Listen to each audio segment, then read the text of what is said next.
최근 일각에서 백신이 우리 몸에 유전자를 변형시킨다거나 정부가 국민을 감시하고 통제하는 수단으로 백신을 사용하려 한다는 터무니없는 주장이 시중에 떠돌고 있다고 합니다. 네, 국무총리가 직접 나섰습니다. 백신을 신속히 접종해서 집단 면역 체제를 갖춰야 하는데 가짜 뉴스가 큰 장애물이 될 것이 보이기 때문입니다. 자, 한번 보시죠. 프랑스 쪽을 한번 보겠습니다. 프랑스는 당최 백신 접종이 이루어지지 않아서 쩔쩔매고 있었는데 지난해 12월 27일 날 개시를 해서 맨 처음에는 0.2, 0.3에서 계속 멈춰 있다가 이제 좀 되고 있습니다. 국민이 한 25만 명 정도 접종이 됐다고 합니다. 이달 말까지 100만 명을 접종할 계획이다라고 하고 있습니다. 하루에 6만 명씩 하는 이스라엘하고는 상당히 비교가 되죠.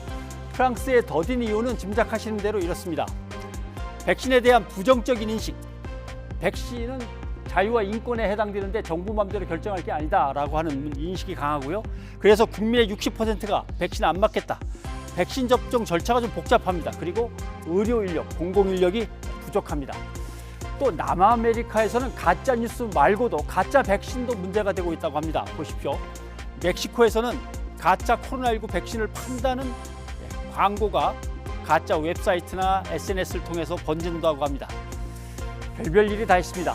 아시아를 보겠습니다. 아시아는 중국 시노백사의 백신을 주로 구매들을 많이 했습니다. 그런데 갑자기 중국 백신은 효과가 낮다는 문제가 제기되면서 지금 시끌벅적합니다. 하나씩 살펴보겠습니다. 인도네시아는 지난 13일 백신 접종을 일단 군인과 의료진부터 시작을 했습니다. 필리핀은 중국 백신을 쓰려고 하는데 갑자기 야당에서 구매 취소하라고 요구를 하고 나섰습니다. 그럼 다른 백신을 쓰느냐? 다른 백신이 들어오려면 6월까지 기다려야 됩니다.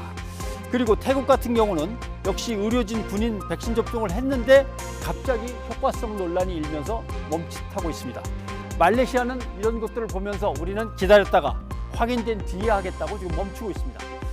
싱가포르는 중국 시노백 백신을 사지 않고 미국 화이자 백신을 구매했습니다. 그래서 다른 아시아 나라들보다 별 문제 없이 잘 진행될 걸로 알았는데 싱가포르는 가짜 뉴스의 발목이 잡혔습니다. 한번 보시죠. 지난해 12월 30일 날 전 국민 무료 접종으로 시작을 했습니다. 그런데 국민 4명 중 1명은 우리도 이거 한번 보셨죠? 백신이 DNA를 조작시켜서 노예를 만든다. 그 가짜 소문에 휘둘려서 안 맞겠다고 버팁니다. 결국 한번 백신이 시작되면 바로 맞겠다고 하는 사람은 60%밖에 안 됩니다. 가짜 뉴스는 그저 소문으로 끝나지 않고 우리 자신과 가족의 생명을 이렇게 위험하게 만듭니다. 변상욱의 앵커 리포트였습니다.